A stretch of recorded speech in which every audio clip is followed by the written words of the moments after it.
Welcome to Tech This Way.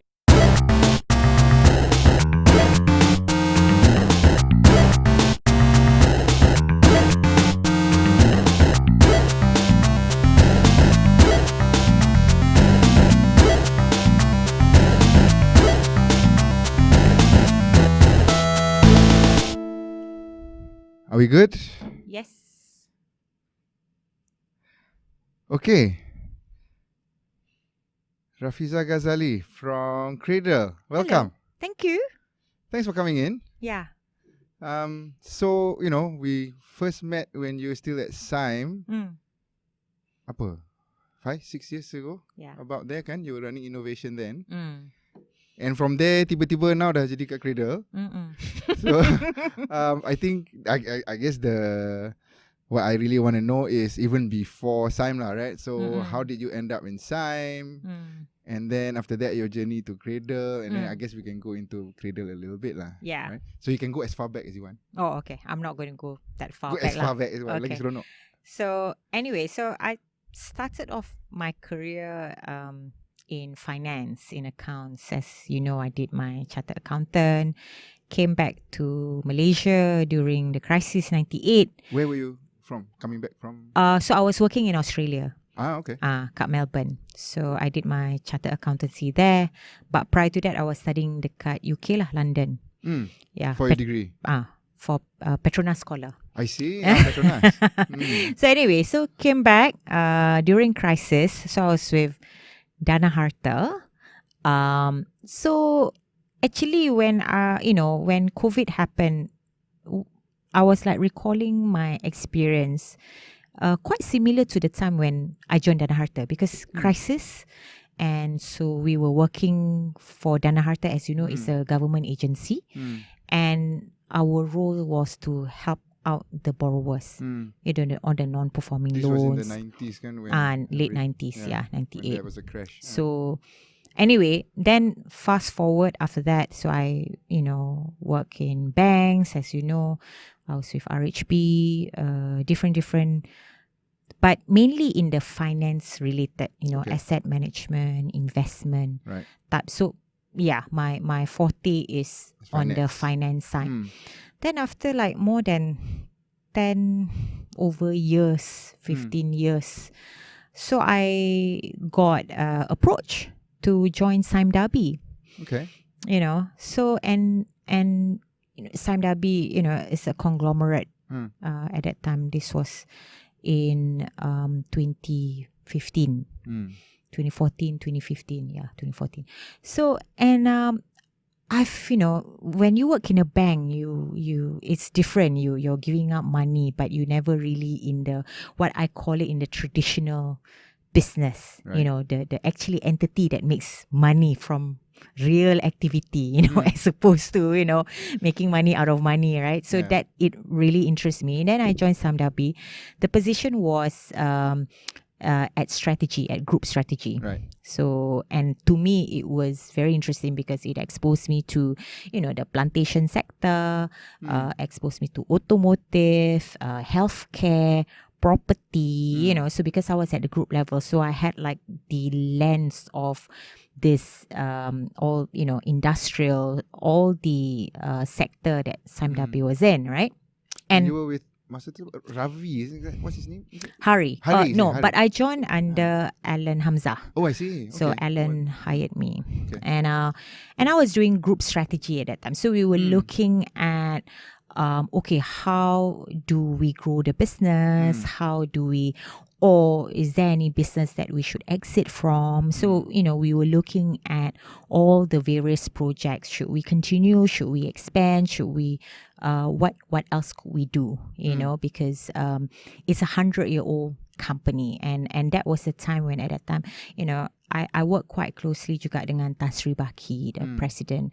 And he, based on his exposure, and he saw a lot of all these big traditional conglomerates, companies, long established, especially in the US, being disrupted by new young startups, that grew out of nowhere, suddenly, took over a big chunk of the businesses away from these long established conglomerates, right? So, and that was, it was during one of our strategy session, and he said that, we can't, in order for us to remain relevant, we need to be innovative. So size does not matter anymore. So just because you've been around for 100 years, that's not going to guarantee your survival over the next 5 years, because the rate of innovation, the rate of technology advancements could really disrupt your business.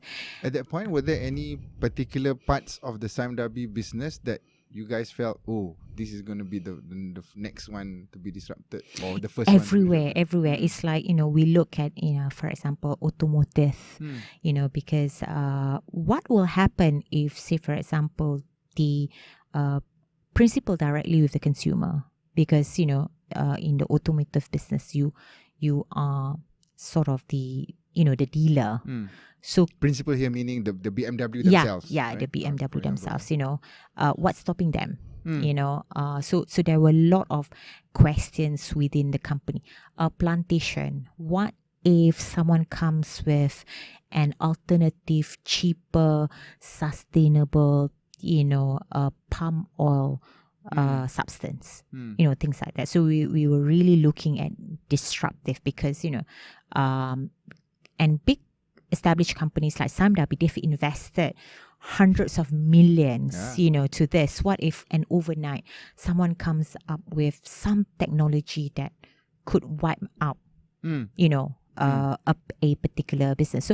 So I was at strategy at that time, and then that was when Tan Sri Baki said, hey, okay, strategy, strategy don't change. At the end of the day, okay, any organization, profit-making organization, you have one main motive. You don't change every day your strategy. Your overall strategy remains, but of course, your day-to-day activity could. Your execution. Your execution could change. But so, what is there to do at strategy apart from the typical benchmarking exercise, all that, and do business plan, So, and that's when he came to me like, would you like to? And at that time, no one knows what innovation was. When I had my card changed to group strategy and innovation, everyone was like, "What's innovation? Why? Well, you're a palm oil plantation company. How can you innovate?" Then when I started to share with them, look, you can talk about technology in agriculture, you looking at AI with respect to weather, like all of this. And then suddenly they were like, oh, wow. It took us a couple of weeks to actually convince internally at Sime Darby that we could be innovative, we could change the way how we do things. And you do it for various, for various reasons. How about if you could reduce your costs by 30%, you could increase your yield by 40% or whatever. So it's, and we're not talking about incremental innovation. We're talking about potentially disruptive innovation. So that's when initially I was a little bit like, oh, betul ke ni? And then when I started to study and learn and talk to different people, and the good thing about Sime Darby is that we have a lot of overseas and foreign partners. So we were talking to a lot of, our American partners, our Singaporean partners who are probably a lot more established with respect to innovation compared to, the Malaysian counterparts. And that's when so they brought in a chief innovation officer, because they said, okay, because I said, look, in order for me to do this, I really need help, because I've not done this before. We need to have, and not many people are. And I said, I really need help. So they brought in the chief innovation officer, who was a chief innovation officer of Procter and Gamble at that time, and to come to Malaysia, he's American. So he, under his leadership, so we set up this innovation team. So then we did our own assessment, our state of readiness, whether or not we can be innovative. So so the first 6-9 months is just looking at internal business processes, talent, benda-benda tu semua. But at that time, people still didn't understand what was I doing, Was there a sense Because when you said that, does it mean that there is a sense that business is okay? Yeah, Things yeah. are It's one of so those like there's no why burden. bother, because we're, top 3, top 5, we're leader in everything. Why, And then when we started to give them real examples, this is what happened. So we shared them Kodak, all those big Borders and giants, that at that time belum lagi. The threat was not really visible sangat lah, like you're right, like suddenly Amazon taking over borders, a lot of retail and a lot of macam banking pun, when we were showing them the size of the market cap, in the year, say for example 1980 versus 2000, then you're seeing all this Amazon, Facebook, Alphabet, their market cap grew, and whereas the big traditional the GMs the GMs were all coming down.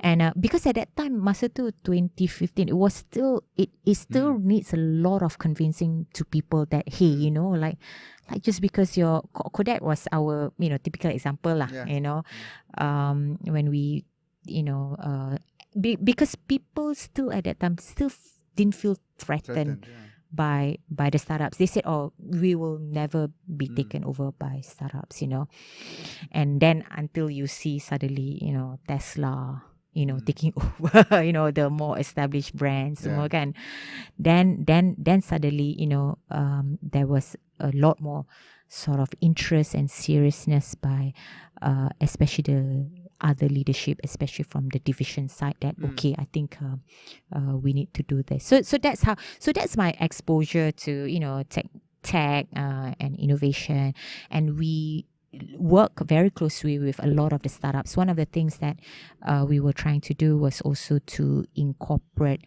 innovative and entrepreneurship culture into the company. So we search around, and also at that time we were looking for startup partners. So we were looking for startups beyond Malaysia. So some of the American startups, Singaporean startups, Japanese smaller companies, even Europeans. So there were a couple of European startups that we connected to, and suddenly we realized, hey, like, why not Malaysian startups? So, but at that time it was still very young. People only know My Taxi, and that's it. Grab, and there were a few other startups. Not many people know, and the ecosystem was still very, very young at that time.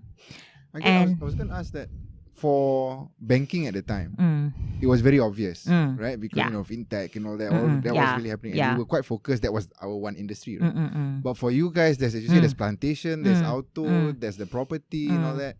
So and then another thing which I tried to tell people, even though I was the innovation team, I'm not the innovator. My role was to make sure we have the infrastructure to allow for the business to innovate better. To equip them. Right. Because I'm not the frontliner. I'm not the one, doing sales transaction. I'm not the one who, is sitting at the sales office of the dealers. So these are the people. That's how you want to get a bigger impact of innovation. It's not by a group of people out at the HQ to think about innovation. So what we're trying to do is whenever we scout around for different technology, then we will show it to the R&D people or the property people or the health people or even Tesco, because we had Tesco at that time, kan? So Tesco's are they still? Yeah. Oh, okay. So but they've sold off. So anyway, so our job, so at that time my job was not to be the innovator. So but is to look around, hey, these are existing technology that has already been adopted, that could be brought into Samdapi. So that was my role. So it was very interesting, and especially things that we could do at a group basis. So mana yang very plantation centric, so we pass that. So we have the chief innovation officer as well at the various plantations. So I work very closely with them. So whenever people come to us with certain technology, macam sensor or IoT or whatever, then then we know who to deploy to very quickly, and then we will provide them support. So macam we will push at, we will have to push at the group level, getting approvals and making sure that, we have all the necessary things in place. Like, one of the first things that we had to sort of work very closely was with the legal team, because a lot of it requires a lot of partnership agreement and things like that. So, and, being when you want to partner with startups, there are certain things which the alignment needs to be there between corporate and startups, right? Startups punya agreement tends to be 2-page, and then suddenly, comes time W, like, wow, like 50 pages, they don't. And you're like, okay, I'll just sign it. You don't even have lawyers to pass it on to. I can't afford a lawyer. Like, where do I sign? Like, things like that. So a lot of education and awareness, internal processes, that we need to. I mean, I just give you an example. There was so we were working with the property team, right? And and the problem statement was how to deal with all these unsold units, right? And not just unsold units, but in each of the township they have the they have the the model house, the showroom, the show house, show house, right? And katil semua dah cantik, everything, so it's livable. And so one team member came out with the idea, why don't we put these houses out on the Airbnb, so people might want it, we might as well monetize it, right? So why not? So katil semua dah cantik. And plus, like, one of the problem statement that they when they spoke to the potential buyers is that, look, if you can test drive a car, why can't we test live a house, right? So that's why, they pitched the idea to us. We said, hey, this is a really good idea. Why don't we do it? Because it doesn't require a lot of money. It's not like we have to build another house. The house is already there. So because what we also do, we also do a lot of crowdsourcing of new innovative ideas to the staff. So we have what we call it the ideas portal. So people could just put in, okay, this is the idea, and then we get people to vote. How many people like it? So if you have a certain number of votes, okay, group will take on this project and work with whoever gives the idea. And so we had this. So one of that the idea was that lah. So we said, okay, why don't we test it, right? So and it got a lot of, I would say, backlash, because people started to challenge, this is not our business model, blah blah blah. I kata it's like, this is, we're just testing it, why not, right? And plus it gives a sense of ownership to to the team who came out with the idea. But it took us weeks for us to decide, sebab nak beli shampoo, towel and everything semua, like, and then it took weeks to debate, like, which charge code should we use this, like, padahal it's only like a few thousand, but beli kat IQ. In a structure that yes, that like all that. like, siapa boleh approve and things like that. Anyway, after that I just told the team, why don't you just guys buy those shampoo and towel and brush gigi or whatever, you just charge it on the credit card, I'll sign, and it's under R&D or whatever, like so those are the simple things that people don't understand. And then the startup was like, what's wrong with, because we work with Lux Nomad, to put the thing on the property, and like they were wondering, like, why is it taking so long, to do this? So these are some of the things which we put it in our learning deck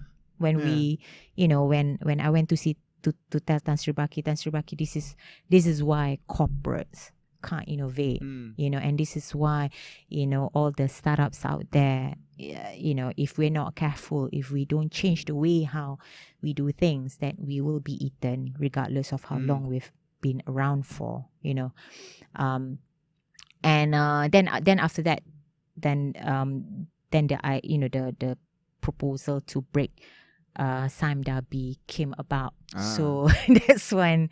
But wait, before that, Ah. So, but for yourself, right?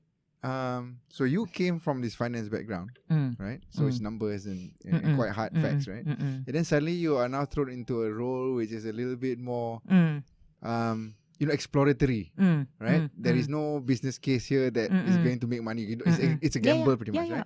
So how did you find yourself in that change, right? In terms of, before Well, you see, the had all thing this- is, I mean, even when we were evaluating, like prior to the innovation, right? And the reason why, I must say, I put my hats up to Tan Sri Baki, because he had a sense of who would be good at doing that. Because innovation, whatever it is, you are putting resources, capital resources. Sometimes it's more time resources rather than monetary resources. And resources in any company is limited. It's not, it's not unlimited.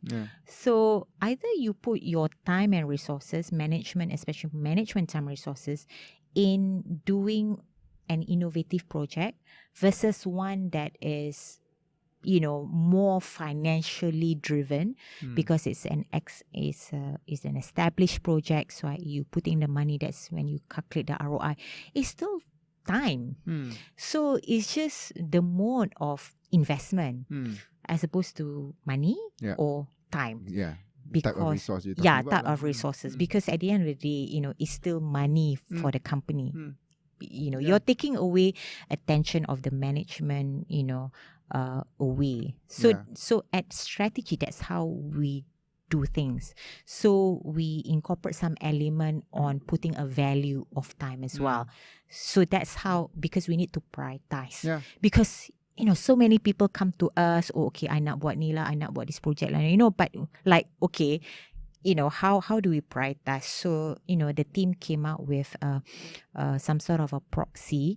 Okay, out of these 100 projects that people came to us that we want to do under the innovation banner, then what we quantified, and we said lah, okay, you know what?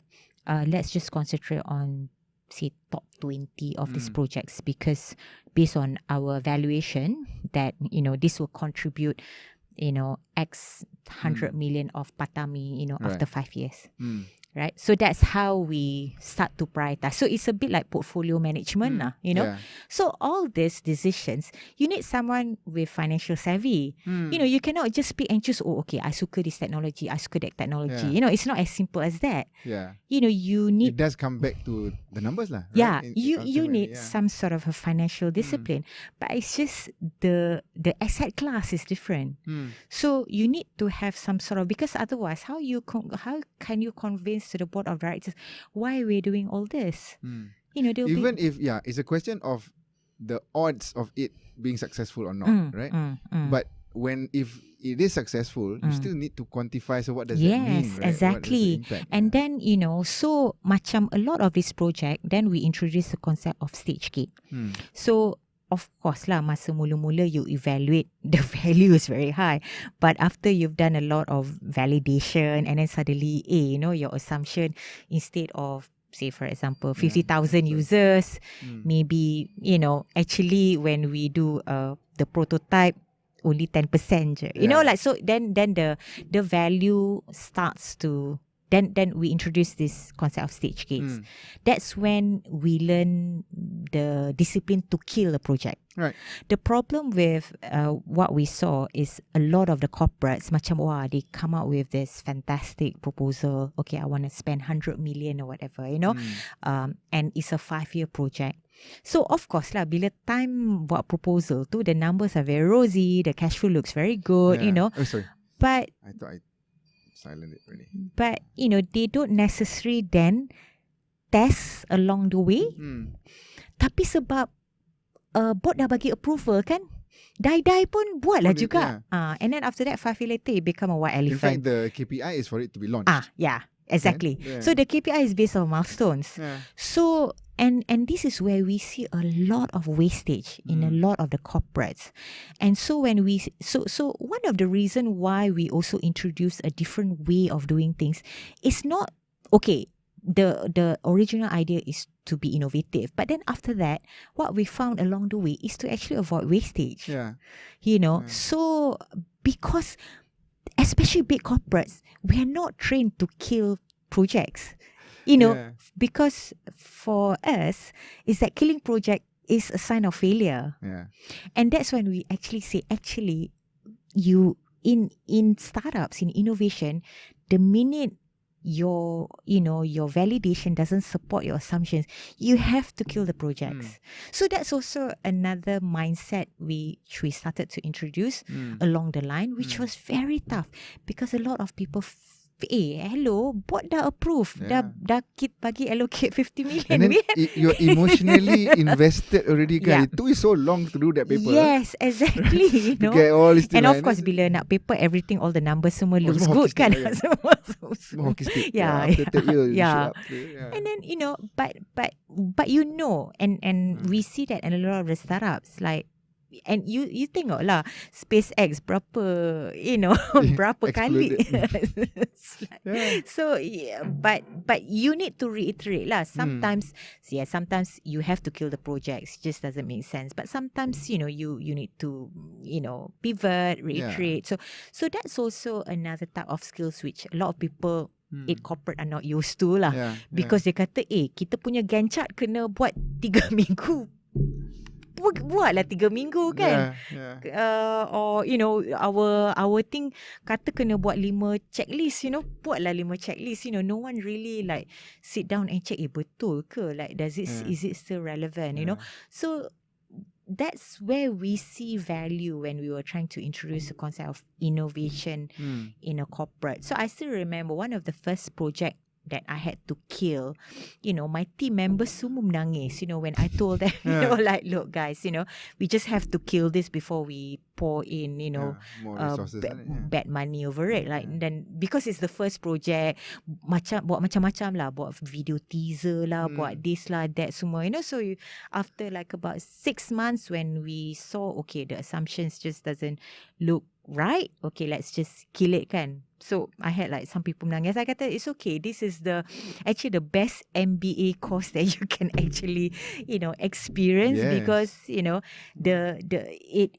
actually takes more guts to kill a project than to complete it. So they learn lah. And I tell them, look, with this experience, you can go out there and build a startup. And it's the learnings, right? From all that, right? And I think at that stage is probably when even outside, unless you're within the startup, the failures is never seen as a success, right? Yes. But at that time, it's like not acceptable. I know. How can you tell the board, oh, tak apa, it's better to fail than to what? So, where's the door? Yeah, so those were some of the things that how to say, it was a very eye-opening, for me. So yeah. Then the demerger. Yeah. So what happened to you? Then I wanted to take a break for a while because I... How many years already at that point you signed? Apa tu? About 3.5 years. Okay. So because I started to become very interested in innovation, then I signed up for this course with Side Business School at Oxford University. Okay. They actually approached me. They're like, oh, we have this course. It's I suppose maybe they approached me. They wanted a bit of diversity lah, of their students, and they also wanted someone with a bit of a background that can also contribute towards the cohort.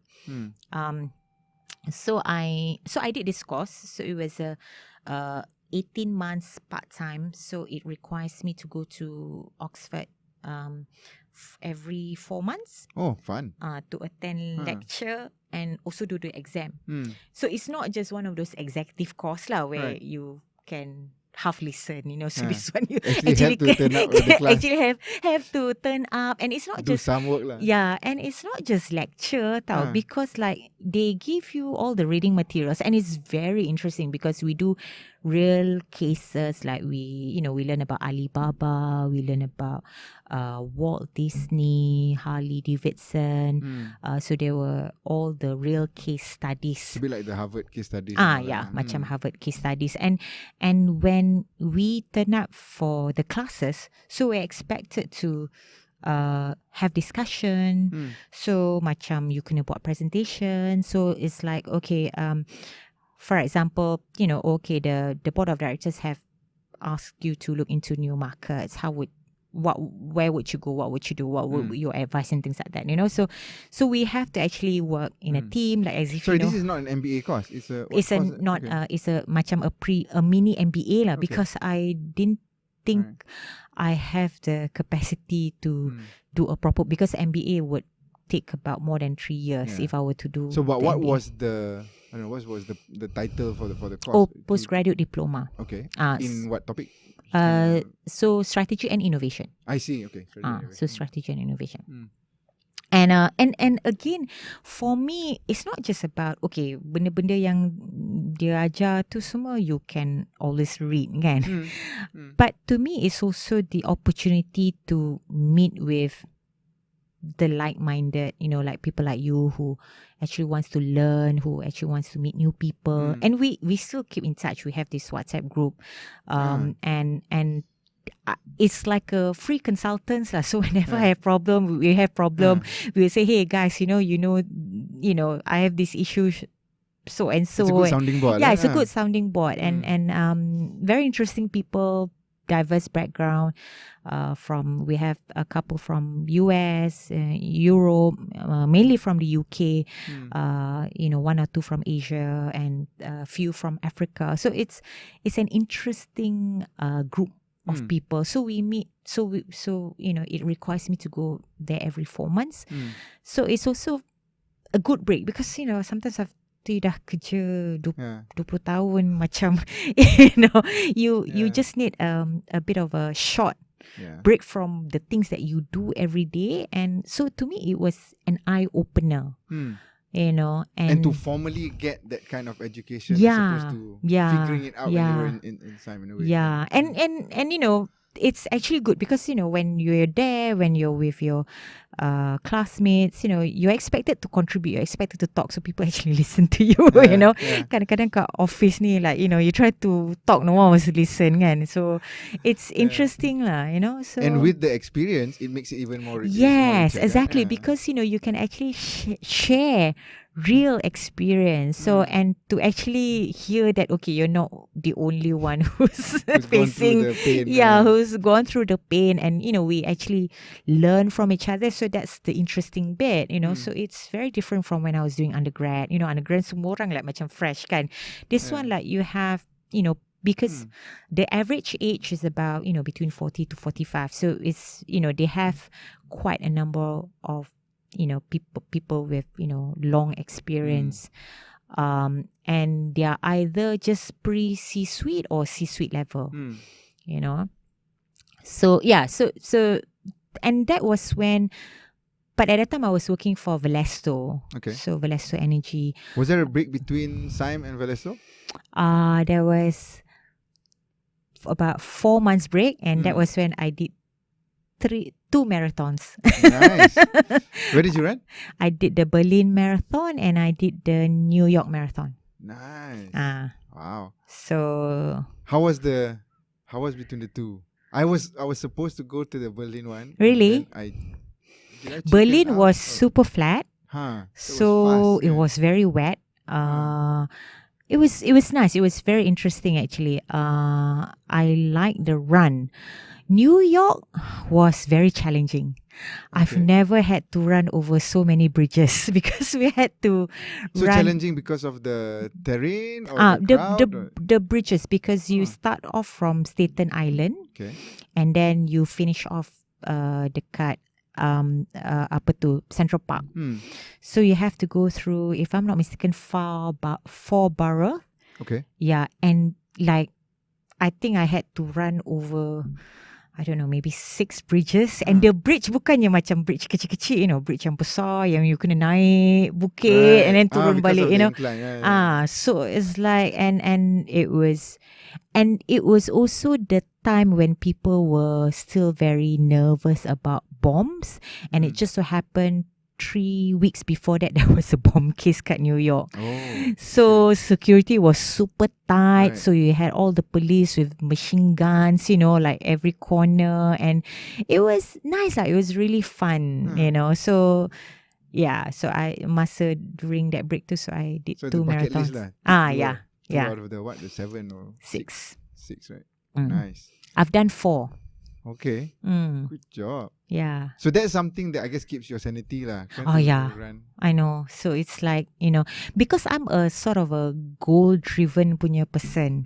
So lah, you see me on Strava kan. Macam for me, like when I sign up for marathons, okay, I know that I have all this mileage, these things that I have to do. So I'm a very macam I kena ada goal. Kalau tak kan macam like takkan just run suka-suka je. You need to build up to something, right? Yes. And there's something for you to look forward to, So that's how I started off running. And when did you start running? Oh gosh, I mean like really seriously maybe about 5-6 years ago. Before that, it was more of like jalan-jalan suka, like jalan-jalan dekat Bukit Kiara, dekat Lake Garden, Then my friends kata, start lah, like do this. So my first marathon was Melbourne Marathon. Okay. So I was like, 42 kilometer. I don't think I can even cycle 42 kilometer, like let alone run 42. But it was, of course, it took us 6 months to train. But it was not impossible. Yeah, or 6 months is short. Kan? Yeah. For if you not run so much. No, but then to be fair, I was like doing 5 kilometers. So you tak boleh macam not from zero couch so lah. You had some running but experience. Tak adalah macam at most pun like macam at that time I don't think I have even done 21. Right. So setakat 3 kilometer, 5 kilometer suka-suka Standard Chartered, like itu pun dah kira like the like fun runs. But still, but you did run. Yeah. So and then it was more because it was friends, group. So we have something to look forward to. And so we call it runcation. So it's a running event and vacation. Yeah, So so that's how I started off lah, Cool. Sorry, so then at Velasco. Velesto, sorry. So you were the CFO there. So back to your finance world.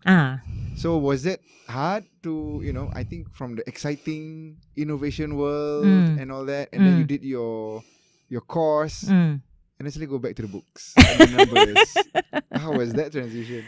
It was, well, for me, look, going back to the CFO is not a big deal because before that, prior to Samdabi, I was CFO dekat Chagamas, dekat RHB. So I've had like about 7 or 8 years of CFO experience kan. So, but the challenging bit because, it was an oil and gas company and the industry was still going through, challenging time. And so to me it was tough, but it taught me a lot of sense of cost discipline lah. Like every single ringgit counts. So in a way that's how I can understand how a startup feels. Macam startup pun, okay, either you want to spend, if you have 20,000 ringgit, where would you put? So unlike before when I was working at Samdabi, we don't really, I mean the discipline tu ada, but not as tough as when you are in a loss-making company. Right. So it's very different. And that's the same goes for startups because if you don't, if you don't spend or invest your money wisely, you may not survive. Whereas when I was working with bigger corporations, Samdabi, the survivability tu macam not really a It's not top issue lah. It's not like you're really going to go into bankruptcy. Yeah. Macam, I don't even remember even thinking about not being going concern, like Yeah. macam like, like the it's how to grow, Yeah. But at Valesto, it taught me like the survivability of the company and the strict cost discipline and being careful of and because I was CFO kan, so lagi lah, like whatever we want to do, we really need to challenge like, will it contribute to our longevity of the company? Is it revenue or cost? If neither that, don't do. Yeah. So in a way, you have to put sort of your startup punya mindset lah, that if you do this or you don't do this, you don't know how long you're gonna survive, right? Yeah.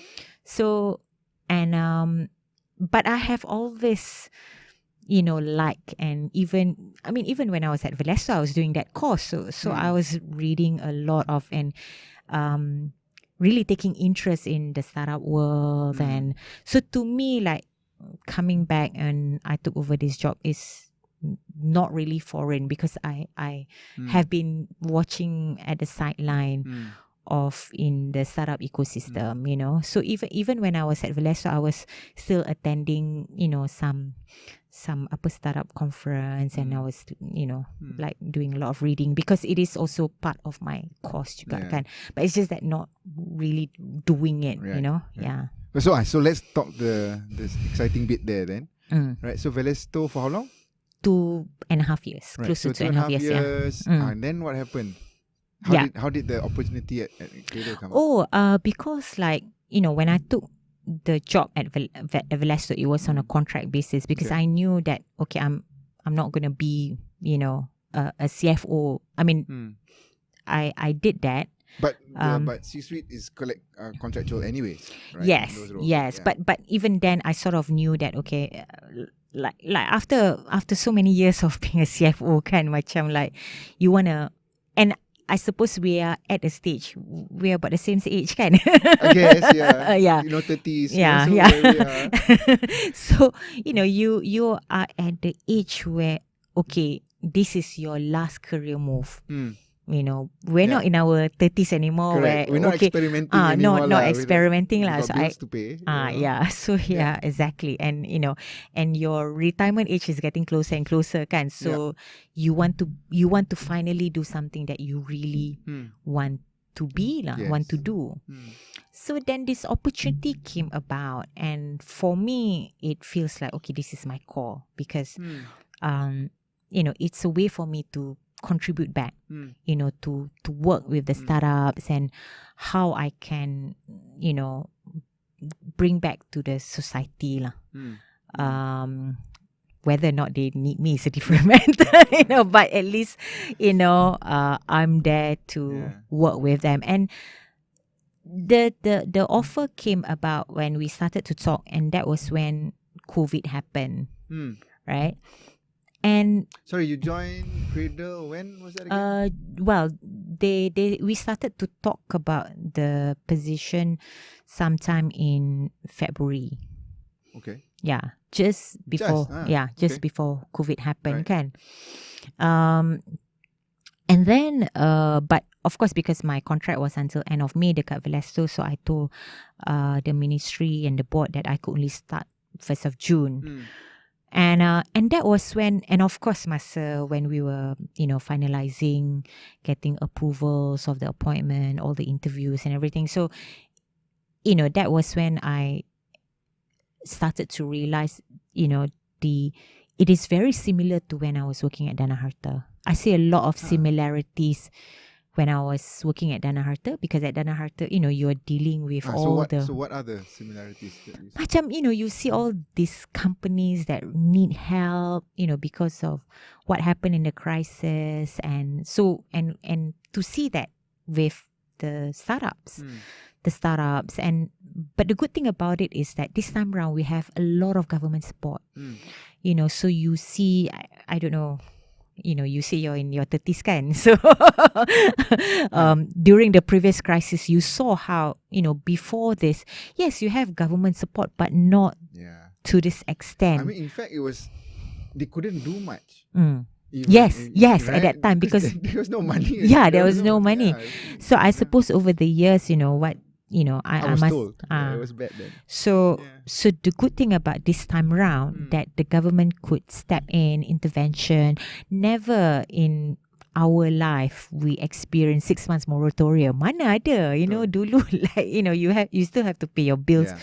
This time around, it helped a lot, and then you have all the package prihatin. The government really help out and give a lot of incentive for people not to lay off people, and to hire people who are out of job. So like so the pain was, for lack of a better phrase, is shortened a bit compared to previous crises that I've experienced. It's more concentrated lah. Yeah, it's more concentrated, and the fact that we were, the like I remember last time masa 98 punya crisis, it was so bad, all the bangunan semua tergendala, and you remember the time, All and the what do you call it, the construction. all construction construction, start, right? Abandoned projects all over the abandoned country, right? project, run away, bangunan kena sita, like macam kereta kena tarik, like you don't see it now, So even though, yes, it is the worst, crisis ever since World War II, but, people can, few months after that, people can still go out, can, still boleh cuti-cuti Malaysia, still boleh keluar. I remember last time during the previous crisis, like for months, people were just not being able to do anything. There was so many unemployment, people jobless, people homeless, I remember. But this time around, it's, Alhamdulillah, it's been very good. So anyway, so when I first came over, so the good thing about it is that, yes, some startups do survive, but what was pleasantly surprised when I started to talk to some of the startups, right, since I joined over, they were actually able to, pivot their business, and some of them actually did better because of the MCO compared to before. Okay. Yeah. Why is that? Because, as a startup, it's very easy for you to look at the opportunity and do something about it, and, take opportunity. Compared to macam corporate kan, they need to few weeks to take approval, and how many approval councils. Approval council. Macam, this founder, like, okay, they saw an opportunity, they straight away pivot their business, and because also they are online businesses. They are because they are tech. The startups that we fund, or we provide grants to, they're all tech startups. So for them, their business model was actually designed for situations like this, compared to the more traditional type of businesses where it was very, offline punya business. Then that's when they struggle, because so like I had a chat with one of our startup, Niaga One, that actually provides, like accounting services to the smaller, to the macam penternak lembu, makcik-makcik Kia ni semua, because their worry is that when they started to file in tax, semua their worry is that they have to pay tax. But then, this guy said, actually you're not, because you're still below, your income is still below the taxable bracket. But you don't know. But they don't know. They don't know. So the worry of being transparent was there. But then when they started to be on board, and they kata actually during the MCO too, they were so busy because people had time to actually submit receipts, because before this, all this, because all this, before this, they were like, at their stores, at their businesses, but during the MCO, they couldn't do anything. This is when they started to like, okay, submit lah, diorang punya document and everything. So, they got very busy, and then suddenly people yang before this were dependent on face-to-face punya type of businesses, suddenly like, okay, can you do this for us? And so that's when they ramp up their ads, and they were getting a lot more subscription during the MCO. So they took the opportunity. So they saw that when their offline peers or competitors were not able to give the services, so they took that opportunity. So it's very interesting, and this is when we actually start to realize, okay, these are some of the startups that could, sort of withstand, more resilient startups rather than those yang macam didn't really take a quick action. So they thought that, okay, habis lah, that's it lah, my business, but they may not necessarily see, okay, can you move towards this segment or so. I guess they was always saying that, in fact, some of the biggest tech companies today was born out of crisis, right, the crisis before. Kan? So, because they saw the problem statement, so they took the opportunity. So, but if we go back a little bit to, so when you joined Cradle, right? So obviously it was big shoes to fill because of the personality that Allahyarham had, right? So how was that for you? You need to go in, there's a lot of expectations. Even within Cradle, I'm sure the team there themselves were like, oh, okay, who's this lady coming in, Okay. How has that been? So for me, because I know when I took the job, it's not for me to prove anything. My focus is, I just want to get the job done. My focus is to help the startups.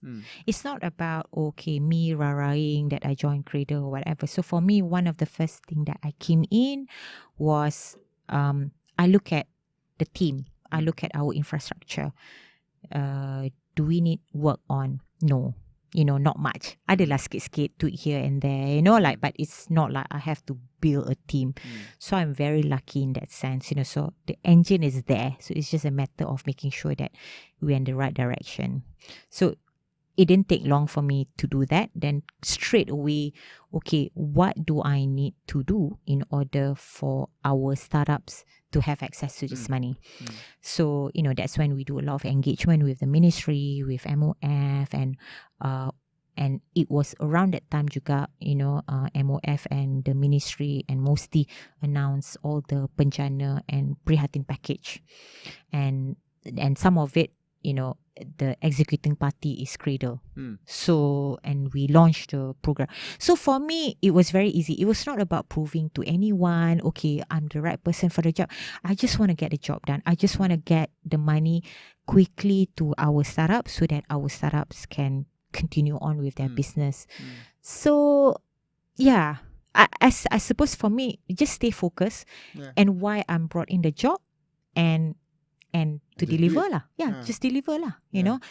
Whether or not people question me, to me that's secondary. I don't have anyone to prove to apart from the startups. Yeah.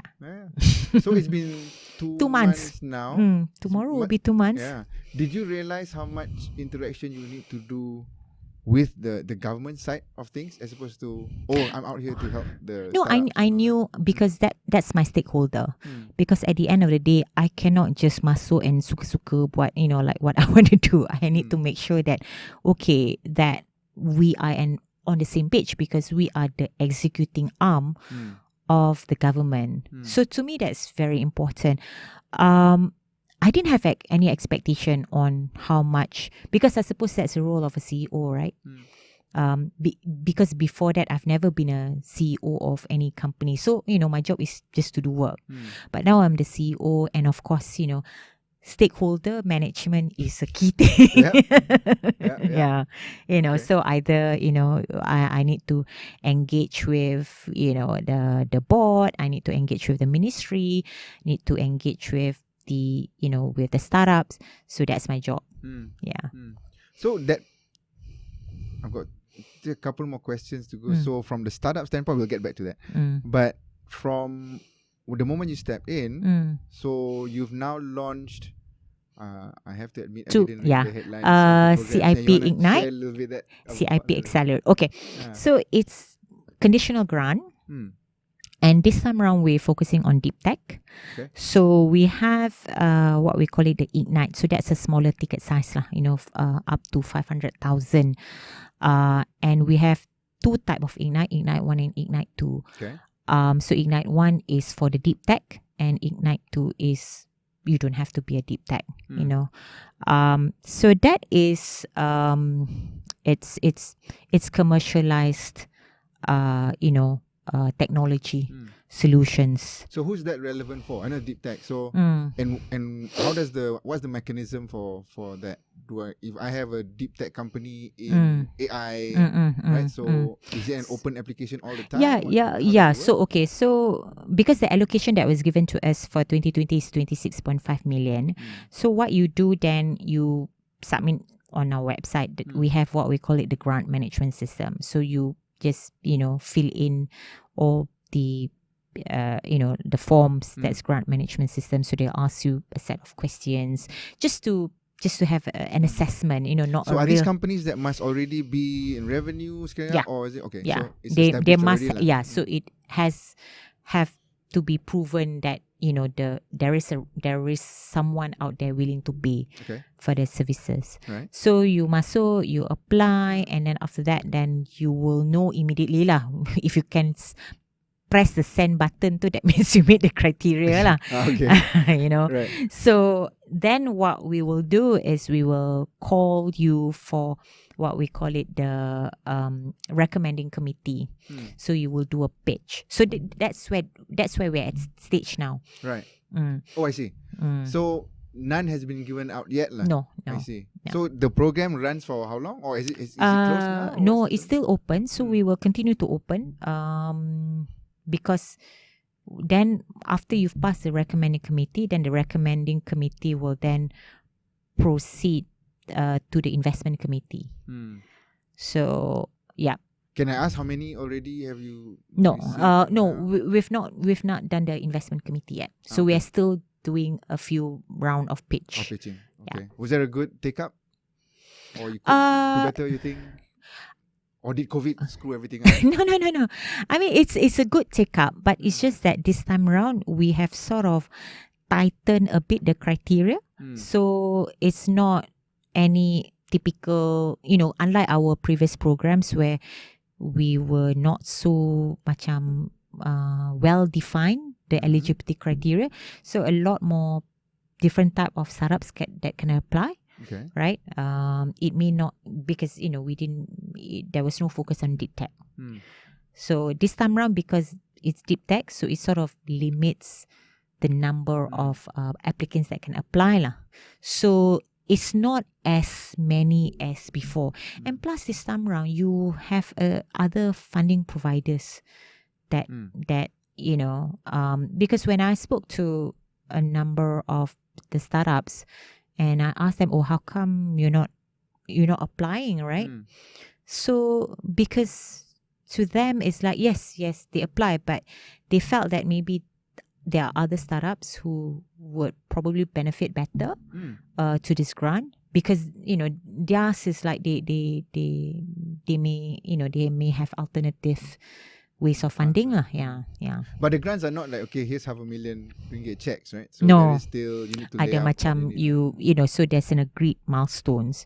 So it's not free money. A lot of people thought that dapat grant bestnya, free money. No, it's not. What we will do is we will agree on certain milestones, because we need to make sure that this is government's money, right? This is taxpayers' money. We need to make sure that it's not for the founder to buy his first Mercedes like it's a deep tech in the car, so I need to test it out. You need to make sure that you put it into the right type of expenses, so R&D, more towards R&D, and only X percentage can be used to pay your overall overheads. So you can put in the money for macam marketing, R&D, to pay for some staff costs, but not everything is to pay rent, because as a startup, why are you taking a big, large, expensive office in the first place, So that introduced some sort of a cost discipline juga lah to the startups, But the good thing about it, most startups, they know, they bootstrap yang punya, how they do things. So they're not macam lavish lah, but it's all a check and balance to make sure that we don't have it sort of filter out this startups. So then they have to meet a certain milestone. So we only disperse based on the agreed milestones. majority of it is on reimbursable basis. So, the startups do have to pay first, or otherwise we could pay directly, based on PO, things like that. So some we also pay directly to the supplier.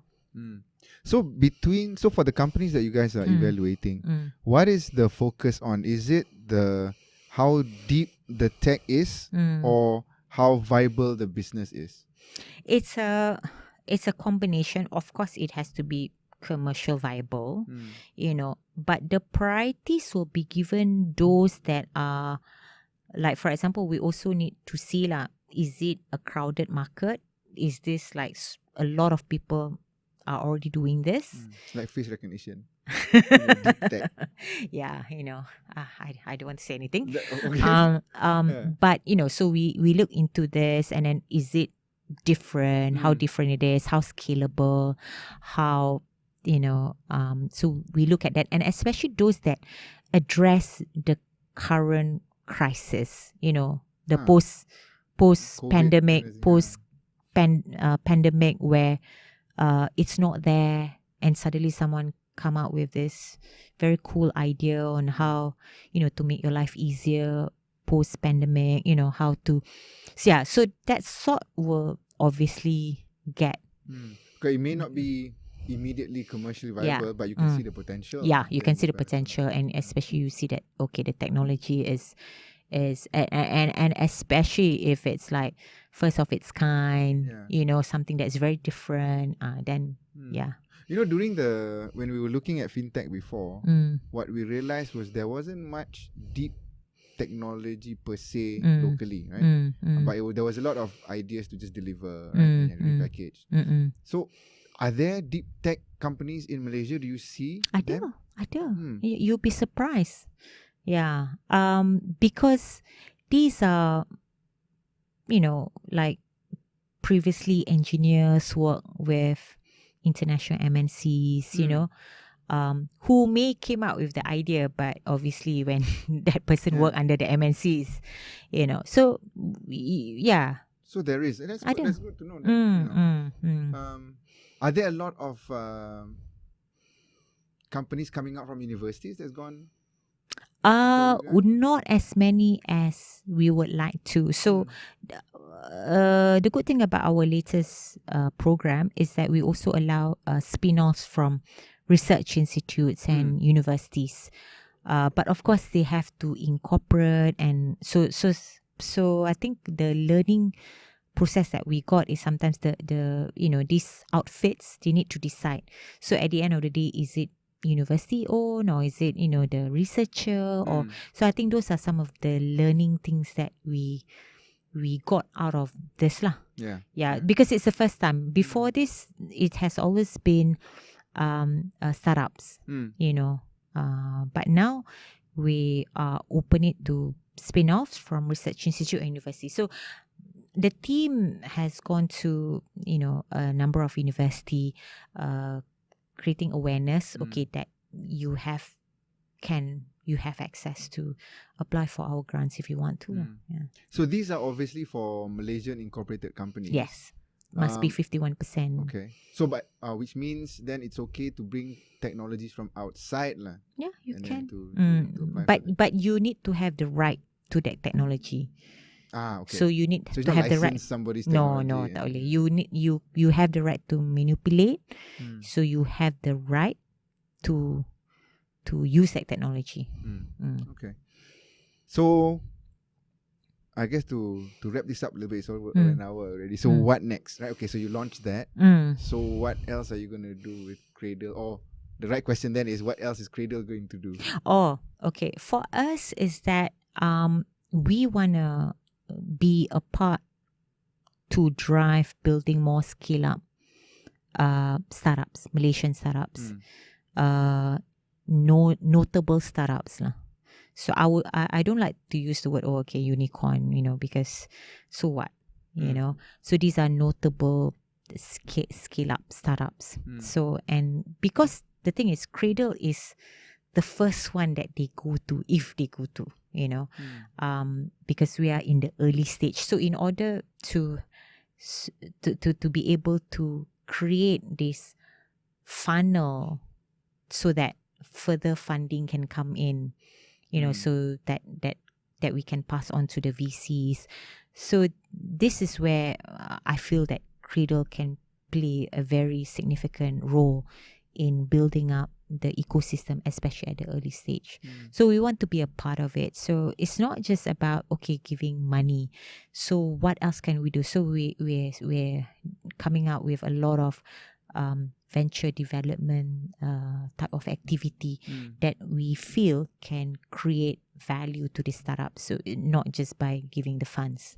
So this is where, we want to talk with people like you, talk with the corporates, talk with the government agency. How can we help the startups further? Right. Yeah. A bit more, I was going to say hand-holding, but it's not so much hand-holding. No, it's not hand-holding. It's providing that structure, right? That providing this ecosystem that makes it easier. Because, as a startup, as a founder, not that I have been I have formed a small businesses, but, you have multitasking. You have 100 things on your mind that you need to do.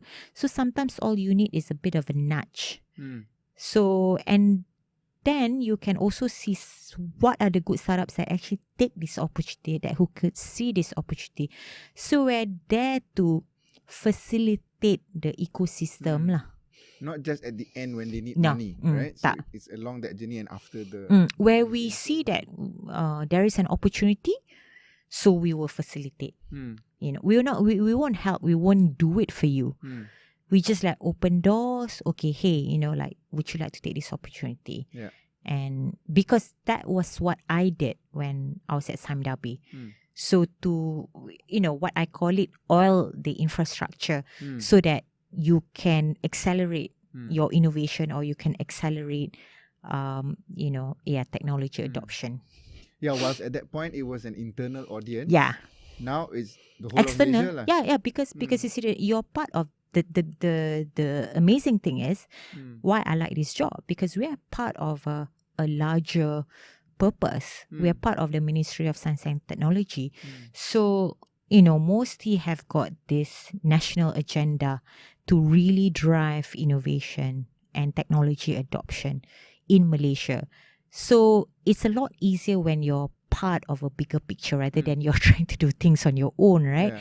So and this is where we get a lot of support. Sometimes, if we can't do it, can our sister agency do it? Can MAFCAP do something about it? Can Magic do something about it? And it's vice versa.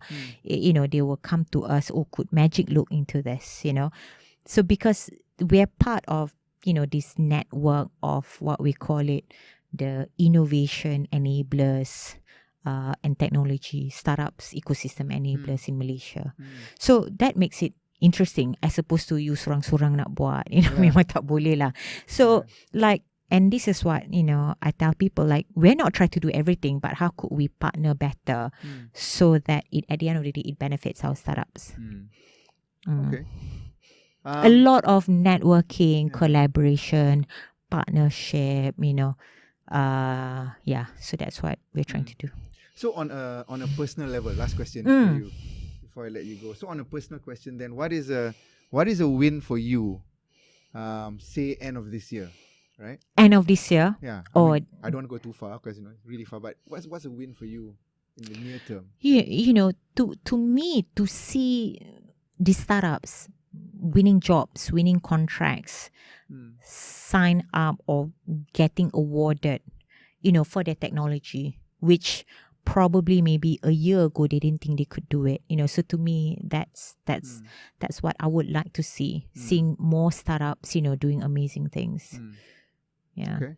Yeah. You answered my question earlier though. I wanted to ask, how has it been? But you said, well, you're really enjoying it, sounds like. Yeah. It's like every day is a learning thing. And I'm just blessed that I have a lot of support, and I'm just blessed also that I have a lot of people who wants me to succeed. So, I have the ministry support, I have the board support, I have my friends supporting me. So, yeah, like I think the thing is everyone wants to see our ecosystem develop. So, any single help counts, So I've been very blessed. Cool. Yeah. So and then hopefully- and then sorry. I get to work with you again. I hope so. I hope yeah, so. yeah. So hopefully coming again Mm. towards end of the year, Yeah. right? And see Yeah. how the programs. We can do our report card lah. boleh update. And when's the next marathon? Or do you have time for that? Do you still have time to run? Yeah, I'm actually I was supposed to do the Boston Marathon in April. Huh? Obviously that's not. So that didn't happen. And then initially it was supposed to be postponed in September. Then about 2 months ago, they said they cancel it and they replace it with a virtual marathon. So I'll be doing a virtual. Well, it's real, but it's just that it's not part of a marathon. So which is even tougher. I mean, imagine running 42.195. Yeah, on my own, so trying to figure out, oh my God, I kena start pukul 3 pagi, Where would and you go? Where would you do it? that's why I've sort of found a route. Initially, I was going to do it dekat Putrajaya, maybe quite three flat. loops of, fifth, like 12, 13 about 13 kilometer. So I was trying to see that route, tapi like, oh my God, the idea of having to drive 30 minutes in the morning and then, nak kena cari air, mana nak letak my water station and stuff like that. And do I have to carry my water vest, that sort of thing. So I'm like, because I have found 13 kilometer loop near my house dekat Mont Kiara. But So the bukit lah, that's the only ada thing. lah, but it's so okay. Your water station's your house lah. Yeah, my water betul? station. Yeah, my water That station. makes sense. The house or I've got some 7-Eleven and Petronas.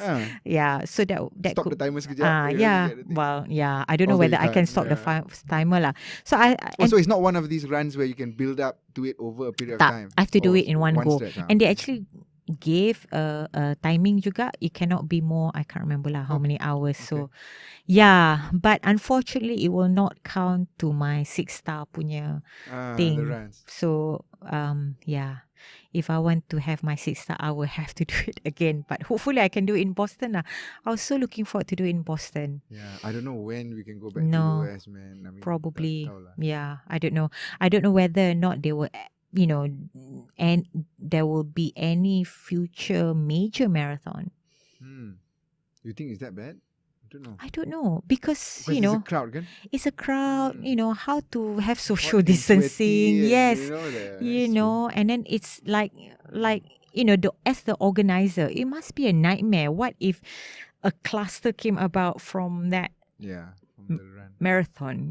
Who want to be responsible? And not just that, having people from all over the world in one and city. then they go out. Kan? Yes, in one city, because it's not just about running marathons. So normally, macam when I did my New York and Chicago, like for a week, you see all these marathoners that come from everywhere in the world. We'll it's still good for the city, kan? yeah, it's good for the city. So it's tourism, right? So we will still be wearing our medals. So everyone can say, oh, congratulations, So when they see other people wearing the medals, and their like Chicago Marathon t-shirts or things like that. So cool. and that's when you have the expo, the running expo. So how to do all that, See, that's true. So it's very difficult. All the marathons this year have all been cancelled. I mean, even the Olympics was cancelled. Yeah, So so it's and the Tokyo Marathon's one you have to do too. yeah. Someday. Okay lah. Anyway. Hey, thanks thank you so Rafiza. much. It's been enjoyable. Yeah, very fun. Glad you're here. Yeah, thanks for having like I me. said, so let's catch up again. Yes. All the best. Thank you. Right? And Thank hopefully you. you find those gems Yes. of startups in Malaysia. They are. Yeah, Kan? they are there. Yeah. And get some of them on this program too. Can. Can. All right. Okay, Rafiza. Thanks, Amran. Bye. Yeah.